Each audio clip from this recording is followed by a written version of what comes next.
सोचिए, एक लड़का जिसने अपने बचपन में स्कूल के घड़े से पानी तक नहीं पी सकता था, वो आगे चलकर दुनिया की सबसे प्रतिष्ठित यूनिवर्सिटी में पढ़ाई करेगा। सोचिए, एक ऐसा इंसान जिसे भारत में जगह जगह भेदभाव झेलना पड़ा, वो लंदन की सड़कों पर एक सम्मानित बैरिस्टर बनकर घूमेगा। क्या ये सिर्फ एक सपना था? नहीं, ये हकीकत थी।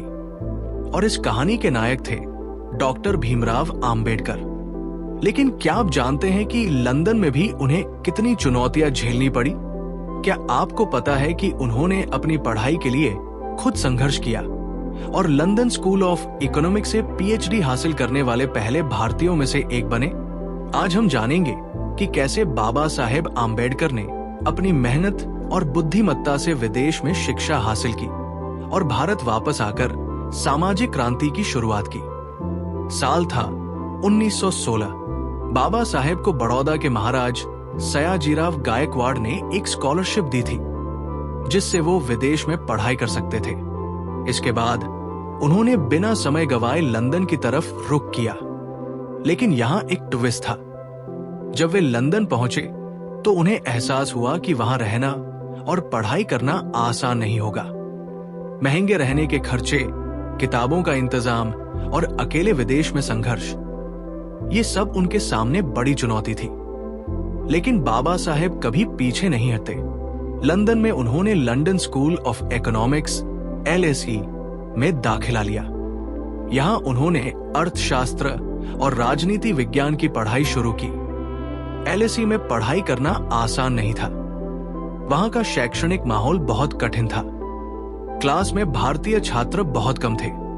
बाबा साहेब को खुद अपने खर्चों का इंतजाम करना पड़ता था। लेकिन उनका लक्ष्य साफ था, भारत की आर्थिक और सामाजिक समस्याओं का हल निकालना। उन्होंने दिन रात मेहनत की और जल्द ही अपने the problem of the rupee नामक शोध के जरिए भारतीय अर्थव्यवस्था पर गहन अध्ययन किया। लंदन स्कूल ऑफ इकोनॉमिक्स के साथ साथ बाबा साहेब ने एक और बड़ा फैसला लिया, कानून की पढ़ाई करने का। वे ग्रेस इन में दाखिला लेकर बैरिस्टर एट लॉ की डिग्री के लिए पढ़ाई करने लगे। लेकिन ये इतना आसान नहीं था। कानून की पढ़ाई के लिए बहुत ज्यादा फीस थी। पढ़ाई का स्तर इतना ऊंचा था कि सिर्फ सबसे बुद्धिमान छात्र ही इसे पूरा कर सकते थे। उन्हें ब्रिटिश समाज में भी कई तरह की कठिनाइयों का सामना करना पड़ा। लेकिन बाबा साहेब का मानना था कि अगर समाज को बदलना है तो कानून को समझना जरूरी है। उन्होंने अपनी पढ़ाई पूरी की और 1923 में अर्थशास्त्र में दूसरी डॉक्टरेट इन इकोनॉमिक्स पूरी की, जो उन्हें LSE से मिली। यही नहीं, वे बैरिस्टर बनने में भी सफल हुए और भारत लौटे, जहां उन्होंने कानूनी और सामाजिक सुधारों की शुरुआत की। साल 1923 जब बाबा साहेब भारत लौटे तो वे अब सिर्फ एक छात्र नहीं थे। वे एक बुद्धिजीवी, अर्थशास्त्री और कानून विशेषज्ञ बन चुके थे। लेकिन भारत लौटते ही उन्हें फिर से वही भेदभाव झेलना पड़ा जो उन्होंने बचपन में देखा था।